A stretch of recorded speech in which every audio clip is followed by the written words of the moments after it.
Hello, folks. I'm Joe Firestone for Empowering Democracy, and the topic of this show is the billionaire issue.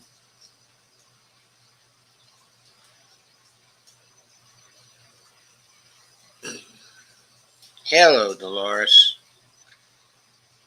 Thank you for coming. Let us start off by looking at a couple of articles, and then let's address the question of whether, really, of what to do about billionaires. Because they're a problem. They really are a problem. So there's this piece which appeared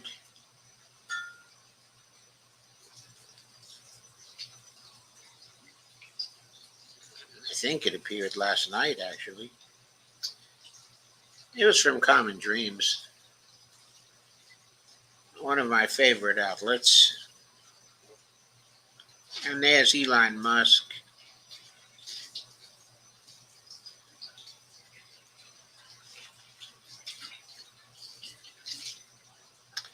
Who is, of course, the CEO of Tesla. The title is Billionaires Like Elon Musk Are the Most Dangerous People on Planet Earth. This piece is by Linda McQuaig, who I've not run across before, but she is from the Toronto Star. This piece is dated November 22nd, 2022, yesterday. Watching Elon Musk reveal himself in recent weeks to be the world's richest buffoon has certainly been entertaining. However, it could lead to the conclusion that billionaires are silly but harmless, which is far from the truth. Yes, they're often silly, but they are rarely harmless. Indeed, they're among the most dangerous people to walk the earth. And I'm not just referring to their hoarding of resources. While much of the world goes hungry, the real danger they pose to humanity is their enormous and largely hidden role in the climate crisis. The problem is twofold. First, the carbon footprint of a billionaire is gigantic. By contrast, the poorest half of the world's population, 4 billion people, hardly contribute to climate change at all. On average, each person in this deprived bottom half of humanity contributes only 1.6 tons of carbon a year.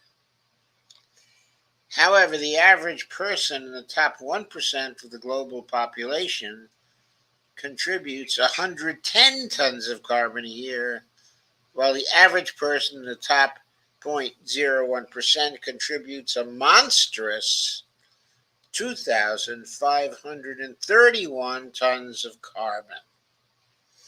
Meanwhile, a billionaire typically contributes a jaw-dropping 8,190 tons. And there's a link to this, folks.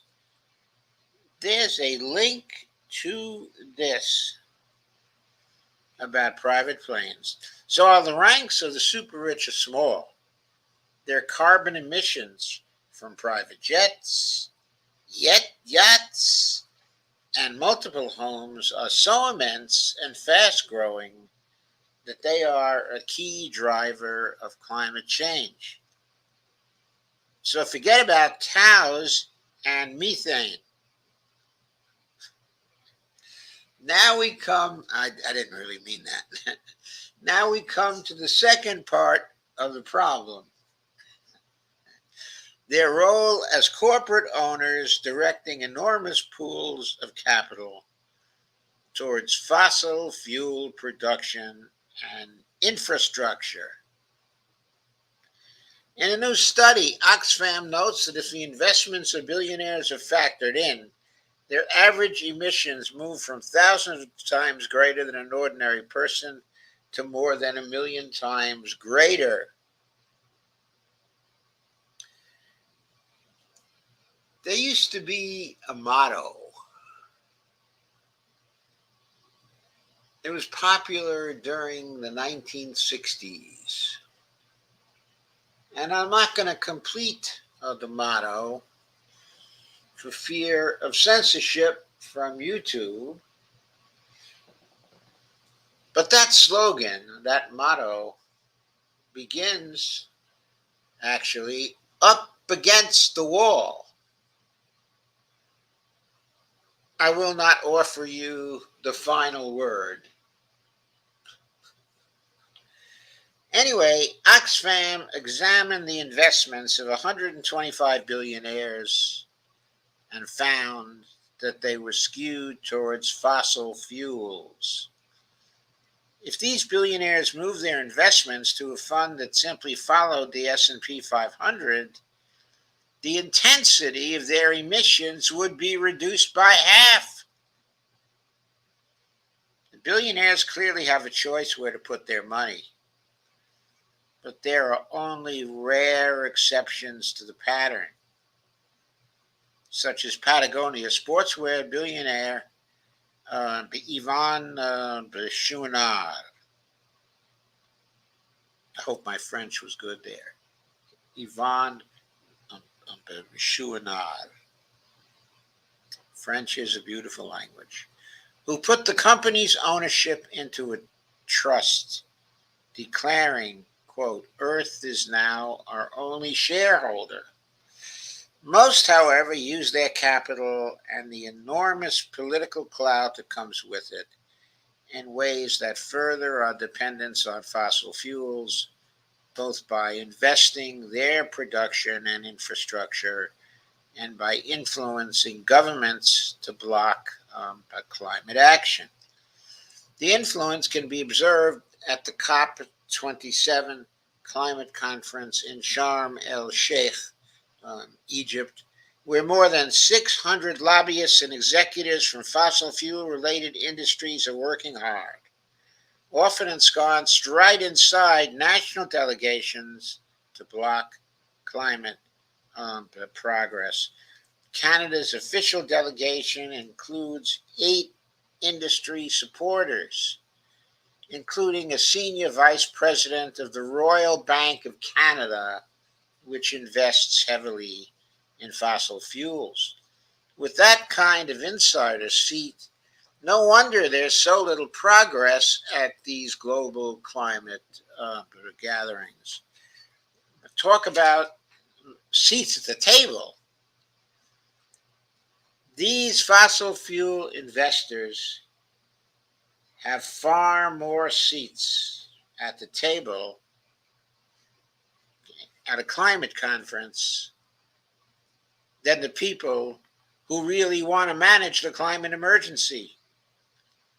Given the gigantic carbon footprints of the mega rich and their oversized political influence, the best hope of averting climate disaster may well be wealth taxes that significantly reduce their wealth and power. Oxfam argues that wealth taxes could help fund assistance for poor countries devastated by climate change, whose citizens have contributed almost nothing to the problem.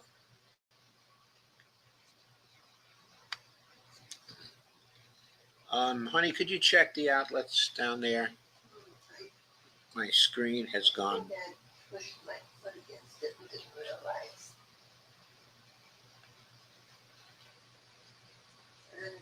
There it is. Thank you. Oxfam argues that wealth taxes could help fund assistance for poor countries devastated by climate change, whose citizens have contributed almost nothing to the problem. Only one thing to be said about that sentence. How the hell are we going to legislate wealth taxes? I'm all for wealth taxes. I love the wealth tax that would eliminate the billionaires altogether by charging them 100% on their wealth exceeding $1 billion. That would certainly be a pretty good solution to what she's talking about here. But that solution is itself a problem.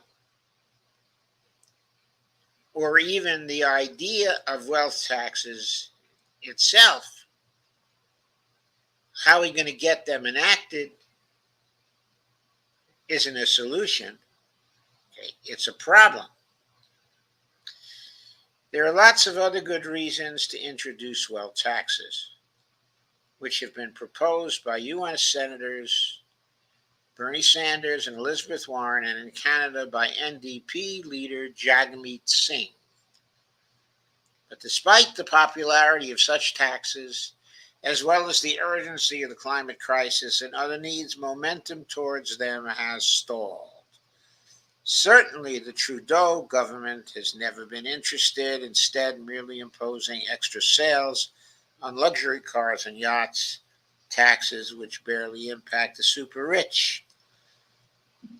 Again, folks, nothing will fundamentally change.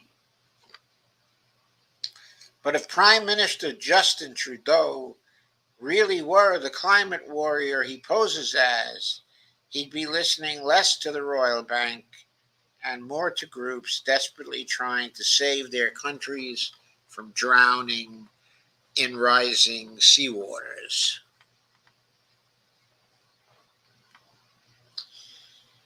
It's funny, I was just thinking that last sentence was perfectly appropriate for being the last sentence. And indeed it was. So Linda McQuaig is an author, journalist, and former NDP candidate for Toronto Centre in the Canadian federal election. So she's an author, journalist, and political candidate. The National Post has described her as Canada's Michael Moore. She is also the author of The Sport and Prey of Capitalists, How the Rich Are Stealing Canada's Public Wealth. She wrote that in 2019. And War, Big Oil, and the Fight for the Planet. It's the crude, dude.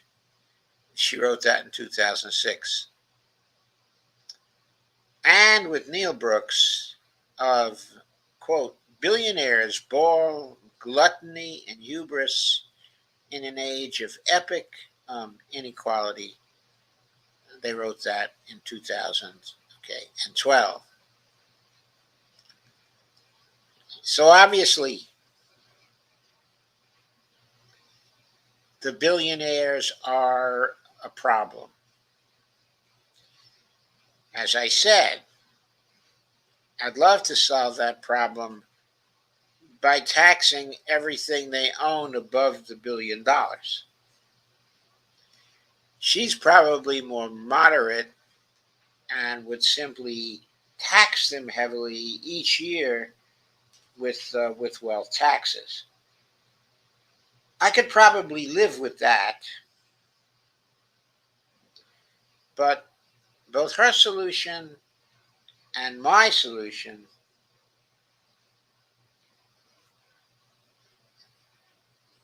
are not simply solutions, they're also problems.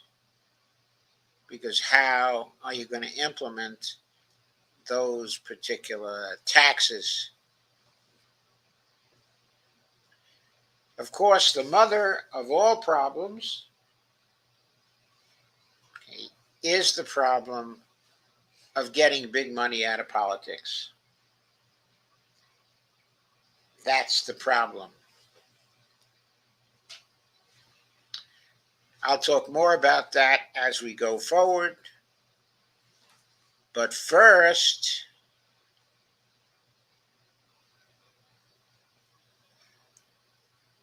I want to show you a little article um, on Congress. So there it is. You should be seeing it now. Yes, you are. Hi, Gina Marie. She says, nope, I think they should not exist. Well, of course, that's what I thought too. But anyway, let's go through this next article. Well, let me say hello to everybody at this point. Hey, Dolores. Hi, Kay. Hi, Gina Marie. Thank you all for coming. Need I say, please like, share, and subscribe.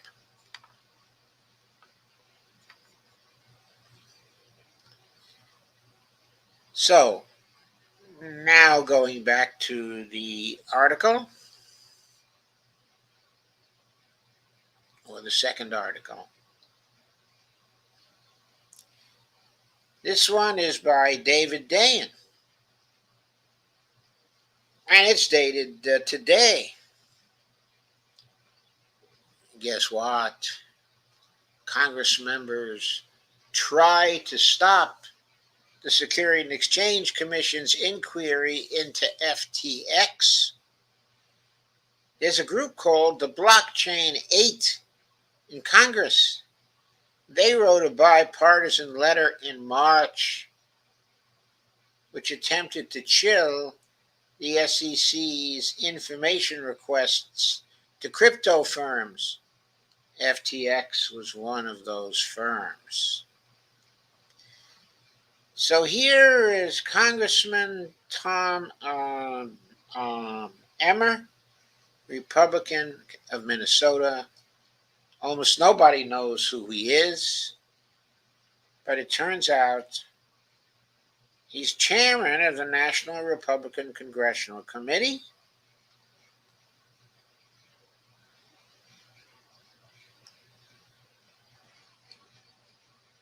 And the Republican caucus just elected him as majority whip, the number 3 position in the House GOP leadership. And nobody knew who he was.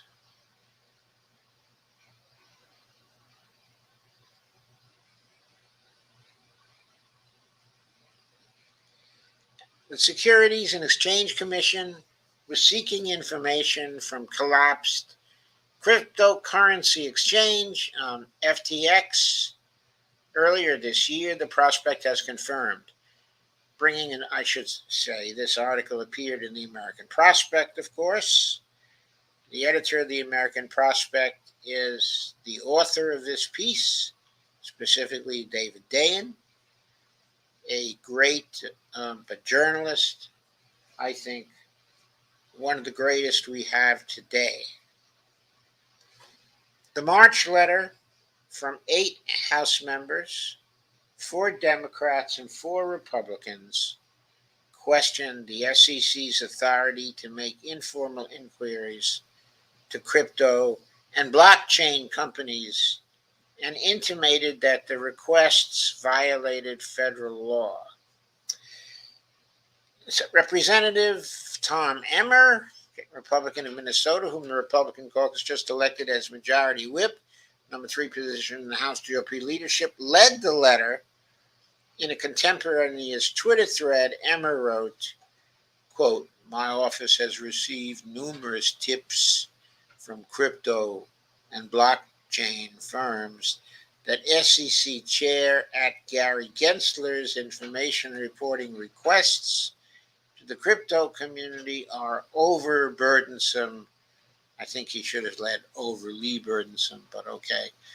Don't feel particularly voluntary and are stifling innovation. Ooh. Innovation, holy innovation. The only priority that we have, okay, is innovation. Never mind that the innovation is innovation in crime, in fraud. Tom Emmer says in his tweet, my office has received numerous tips from crypto that, well, I read that already earlier. Moving down, we now know that FTX was one of those firms receiving information requests from the SEC about the very activities that have brought down the firm and have grievously hurt investors in crypto, I add. This raises the question of whether Emmer and other Congress members are acting on behalf of FTX, which has been credibly accused of snatching customer money to make risky bets, to try to chill an ongoing investigation from an independent regulatory and law enforcement agency. This raises another question. Sam Bankman-Fried, of course, had become a billionaire. The paper value of FTX was $32 billion, and $16 billion of it was Sam Bankman-Fried's. So, here's a billionaire using political influence with this crypto gang of 8 Congress people to try to squash inquiries from the SEC that might have protected the public from the Ponzi schemes being worked by this particular firm. That's one of the worst dangers of having billionaires. Their use of their money to protect their own financial interests by tampering with the Congress and trying to influence what the Congress will do. I think that alone should be made illegal.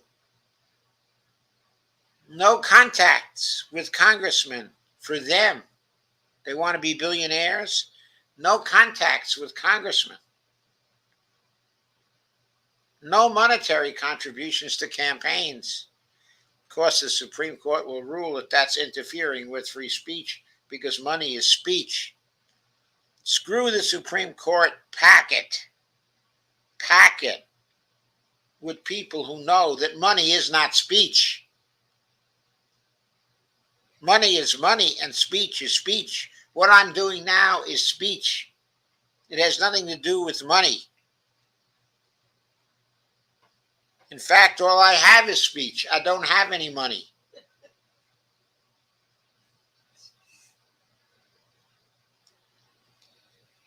Some of the blockchain 8.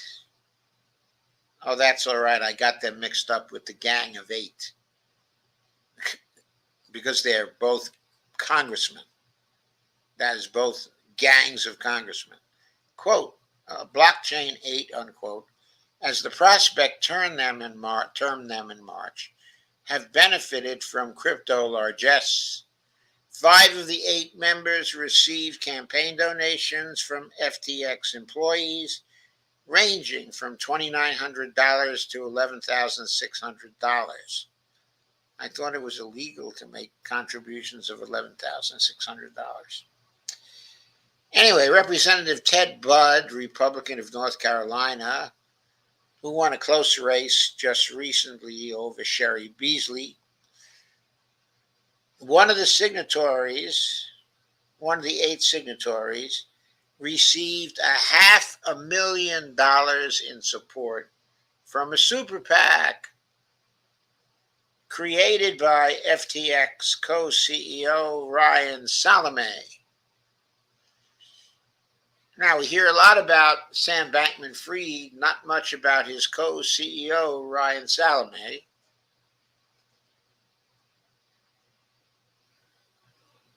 But when Dave Dayen says they received $500,000 in support from a super PAC, of course, that couldn't have been direct support from a super PAC because that would have been illegal. It's just that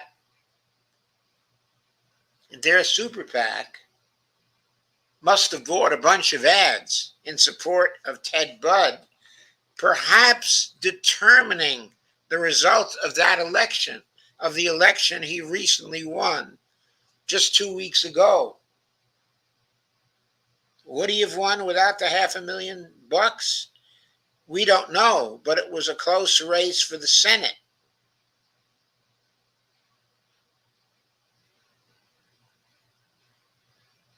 That $500,000 may well have determined whether the Democrats end up with 2 more votes than Republicans,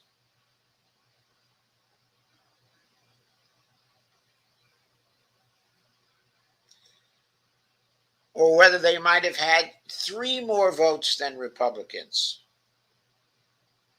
If they had 3 more votes than Republicans, that is, if it was 52 to 48, instead of what may become 51 to 49,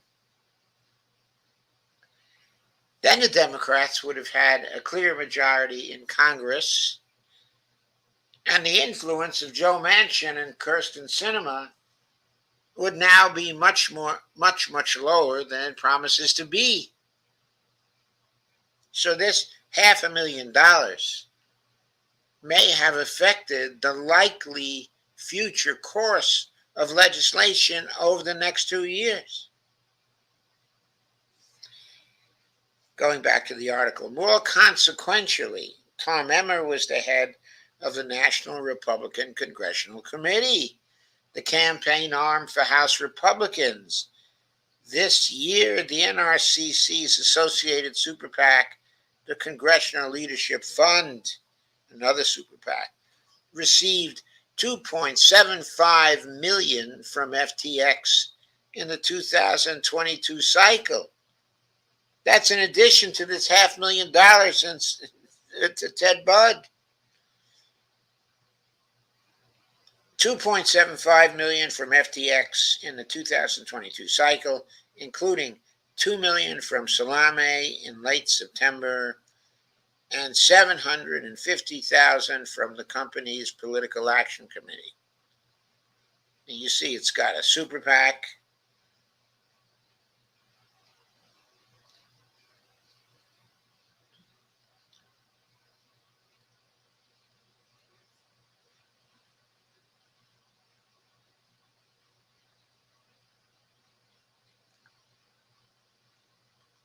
wow. I'm not sure how to parse that. It says the super PAC received, NRC's associated super PAC received $2.75 million from FTX, $2 million from Salami, and $750,000 from the company's Political Action Committee. I guess that means political action committees can contribute to super PACs. That's interesting. I've always thought of them of contributing only to candidates, but not to super PACs.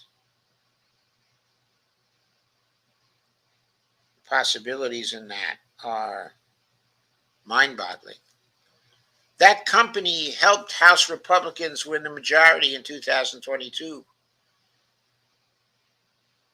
Though FTX has been portrayed as a Democratic firm, thanks to the high profile of former co-CEO Sam Bankman-Fried, the company sprinkled around campaign donations fairly evenly, with a shade over 50% going directly to congressional Republicans and a shade under 50% to Democrats this particular cycle.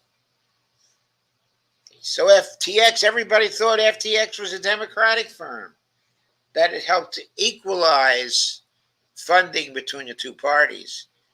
Evidently not. In an email, the SEC declined to comment. 6 of the 8 congressmen have yet to respond to the prospects' inquiries. Representative Byron Donalds, Republican of Florida, said through a spokesperson that the congressman was not attempting to influence ongoing investigations at the SEC and did not exchange any communications with FTX. He was merely concerned with the SEC's procedure and guidance with crypto firms, which some have described as, quote, regulation by enforcement, unquote. Donalds was not one of the members who received donations from FTX. Matt Corradoni, a spokesperson for Representative Jake Auchincloss, a Democrat of Massachusetts, another of the signatories, told the Prospect, quote, the congressman has been clear from day one that crypto needs strong and clear laws from Congress.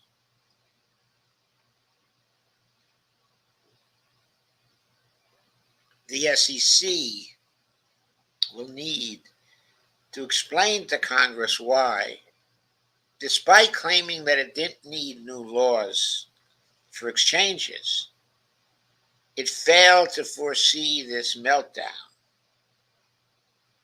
He added that FTX never directly lobbied Representative Auchincloss's office to join the letter.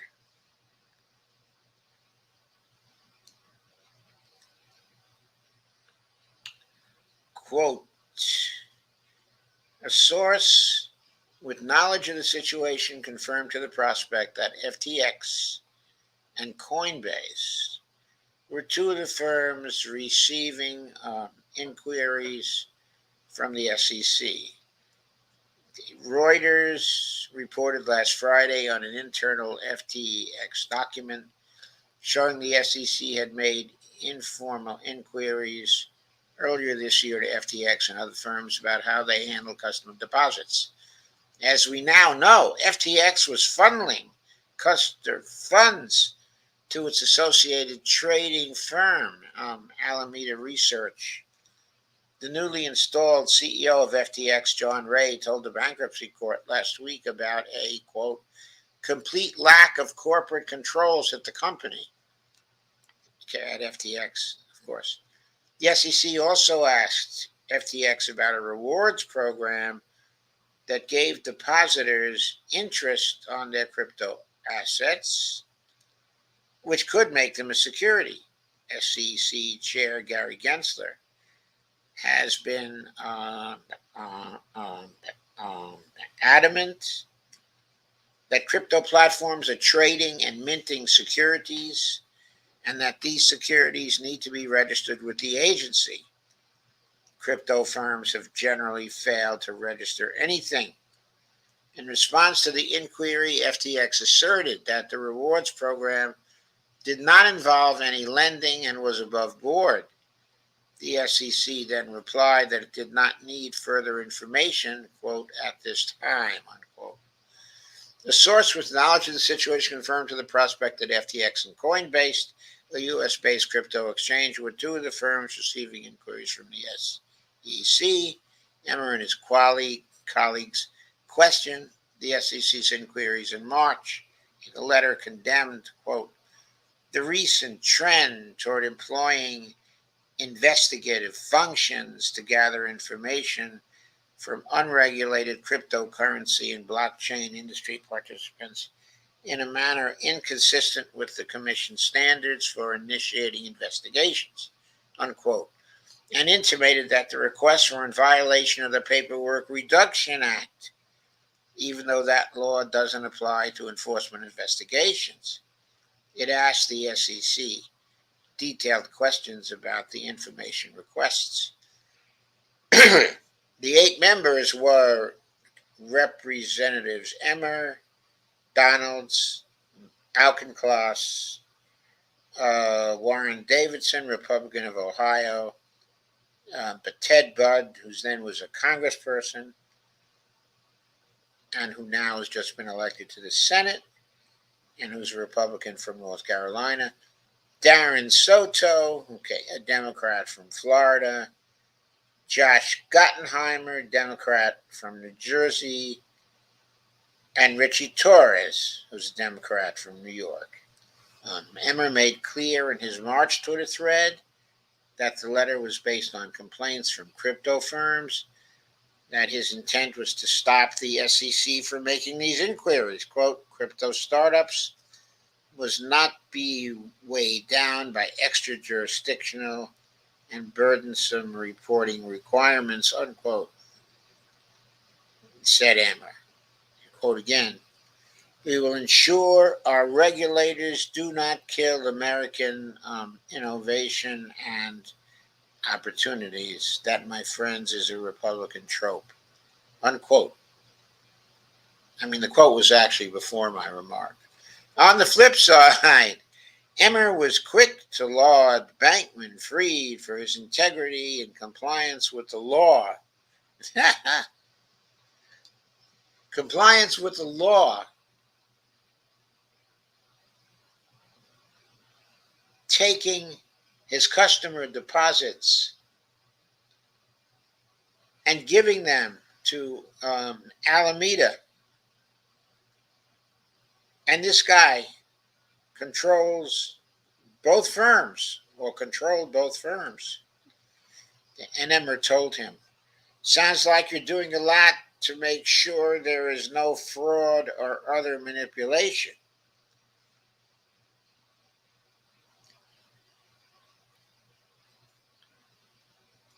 Boy, that Emmer is a piece of work. He wouldn't know what a fraud was if it bit him in the butt. Emmer and Gottheimer led the blockchain 8 in donations from FTX, with each receiving $11,600.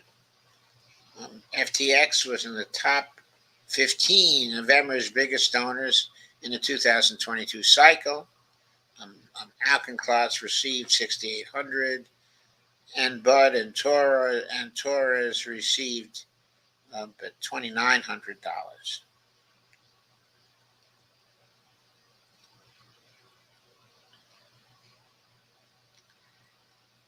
Coinbase has also contributed to members of the Blockchain 8. Emmer received $2,900 from Coinbase's PAC in 2022. Gottheimer got $2,900 from a Coinbase employee, and Alcanclass got $2,000. I mean, what's going on here? Do they think Alcanclass is chopped liver? Budd was the beneficiary of roughly $517,000 in spending from co-CEO Salome Super PAC, the American Dream Federal Action.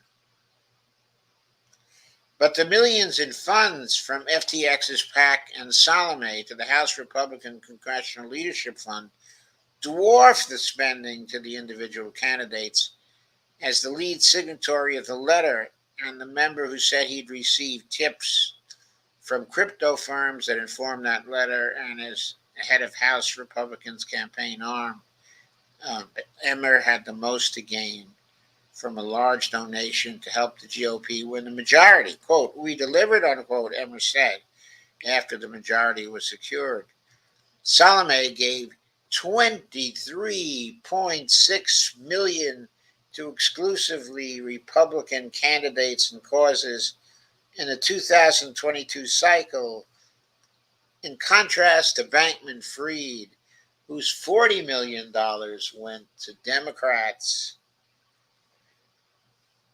A handful of members, including Representatives Chuy Garcia, Democrat of Illinois, and Kevin Hern, who's a Republican from Oklahoma, have returned FTX donations.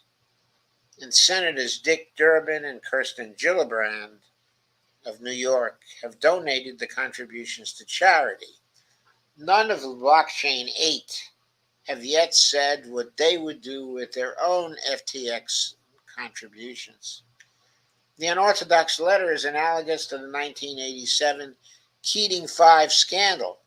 Then the five senators, including a young Arizona Republican named John McCain, pressured the Federal Home Loan Bank Board into shutting down an investigation into Lincoln Savings and Loan and its chair, Charles Keating Jr.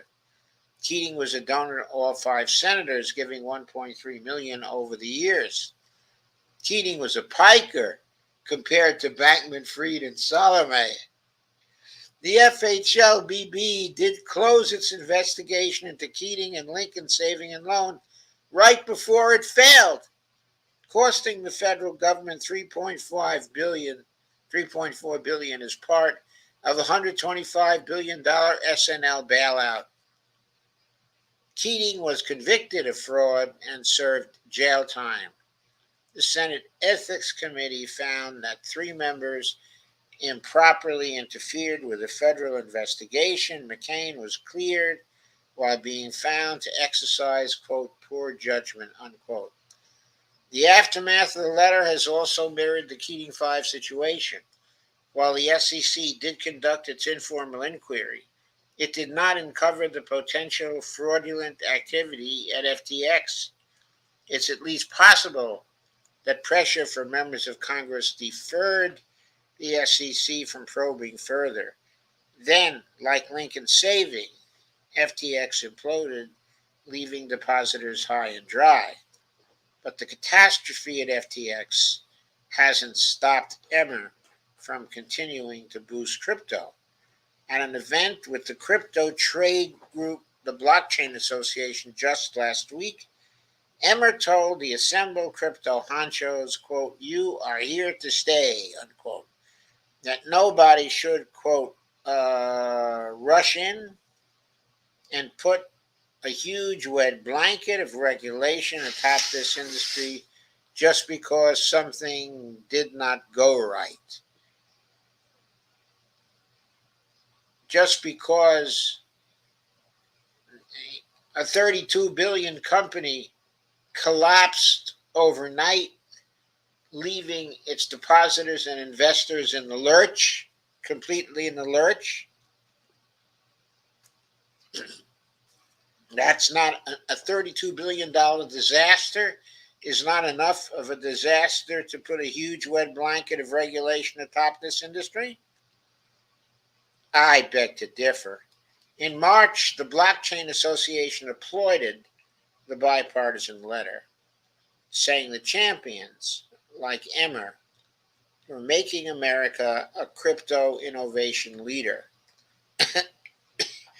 The Blockchain Association's Director of Government Affairs, Ron Hammond, was previously the Financial Services Policy Lead for Representative Davidson, one of the letter signatories.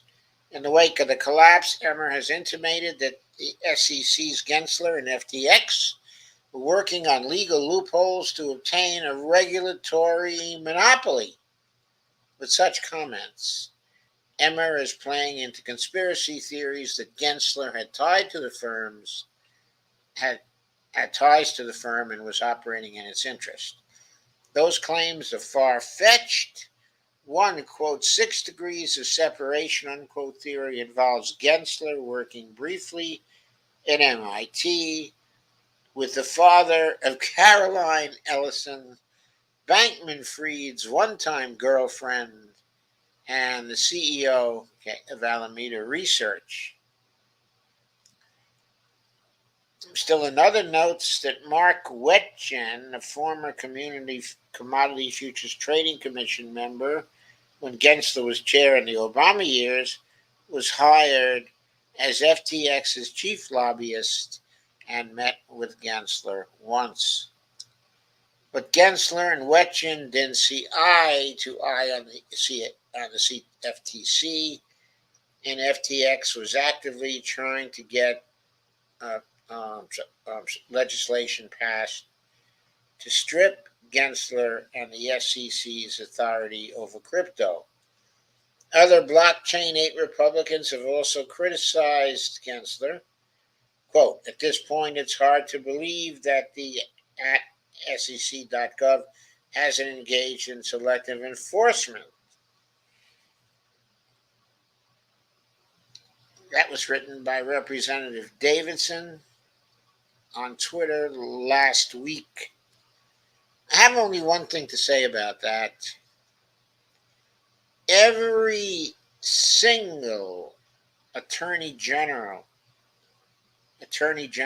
of the United States in my lifetime has engaged in selective enforcement.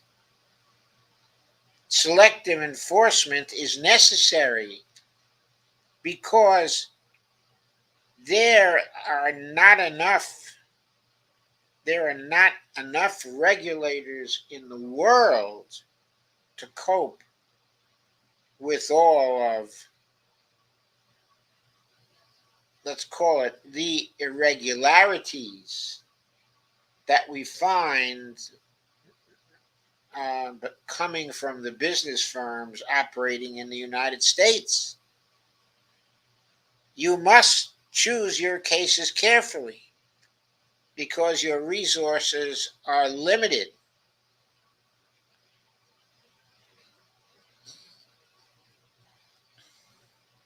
Now, it's quite clear that the SEC has decided to pursue some crypto firms rather than pursuing some non-crypto firms. But that's hardly evidence of any selective enforcement on the part of the SEC. Given that FTX was under investigation by the SEC in March, when Davidson and Emmer actively worked in public to shut that investigation down, claiming that it was illegal for the SEC to investigate crypto firms in that manner, their subsequent claims that the SEC wasn't doing its job are certainly interesting. The SEC was told not to investigate and is now being told that it investigated selectively. The House Financial Services Committee has announced hearings during the lame duck session into the FTX collapse. Emmer, Torres, Gottheimer, Auchincloss, Davidson, and Budd are all members of that committee. Unfortunately, they won't be the ones forced to answer the questions, says Dave Dayen. So where are we, folks? Where are we with this stuff? Where we are is clearly that we have to take the billionaires down. They operate in a lawless fashion. They undermine the integrity of Congress and congressmen. They have this huge environmental and climate footprint, which in some cases is millions of times the footprint of an ordinary person. They're undermining democracy while they systematically, hugely hurt the climate. We have solutions that get offered, like tax the wealth of these billionaires, or put this or that billionaire in jail after the fact.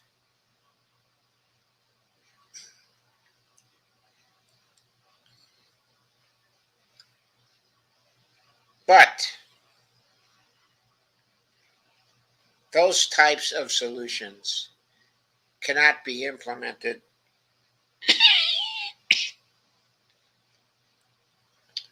because of the donor money, the big money in politics, the PACs and the super PACs, the party committees that take money from these huge donors. the wealthy people as individuals. This all prevents the so-called solutions from getting implemented. In order to implement those particular solutions and other solutions on the road to stopping the billionaires, like, for example, packing the Supreme Court, you have to get the donor out of money, have to get the donor money out of politics in the first place. Now, those who watch me know that I've been advocating for a solution to the donor money. That solution is for citizens to organize themselves into associations, into networks, into informal groups of various kinds, all dedicated to the idea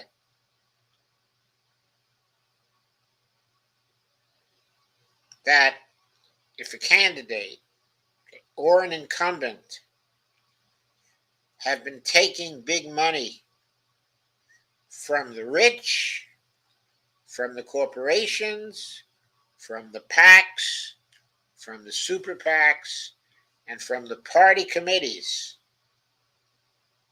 for their campaigns, that must constitute a litmus test that determines that we, the people, will vote against those recipients of the big donor money. Now, that's a radical solution, but it's not one that lies within the power of the people to implement, and it's one that cannot be countered by the donor money itself, because that solution makes the donor money toxic to candidates and drives it out of politics. That is what we have to implement in order to get rid of billionaire influence in politics, billionaire influence over elections. When we get rid of that money, we will be electing a Congress that's not beholden to the donors. Then we will be able to stop the corruption we are seeing all around us. Then we will be able to implement the huge taxes on billionaires that we need. Then we'll be able to implement packing the Supreme Court, so the influence of the corrupt justices we have now are no longer felt.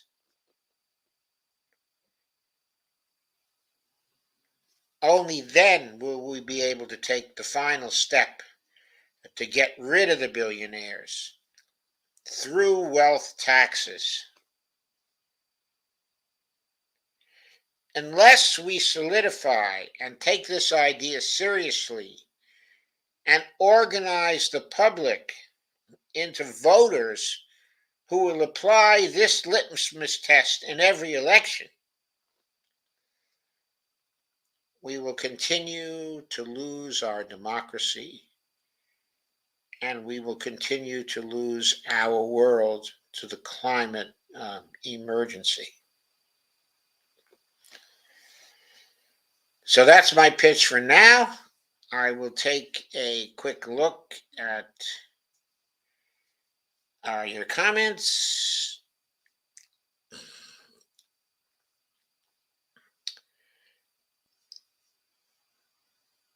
And Gina Marie says, nope, I think they should not exist.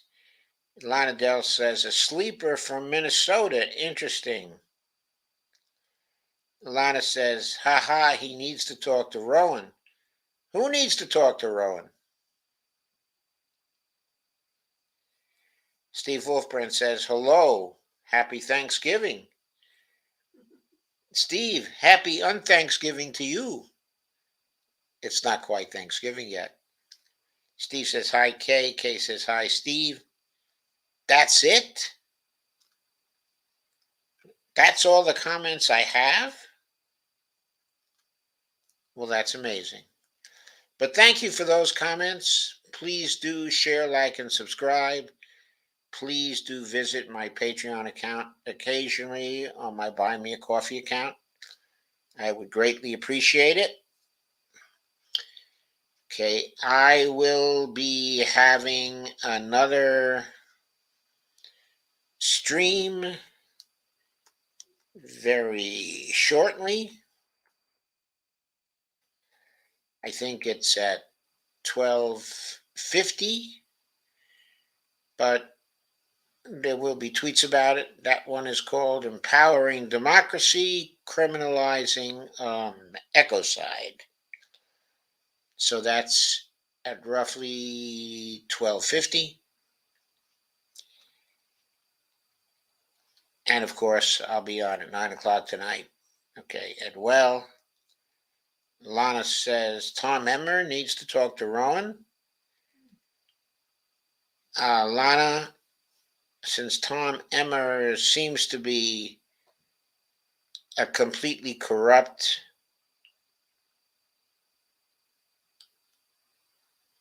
congressperson, okay, of the Republican persuasion, how would it help for him to talk to Rowan? Steve Wolfbrand says I should be out of work by then, but okay, by when? By 12:50, Steve, or by 9 p.m. tonight?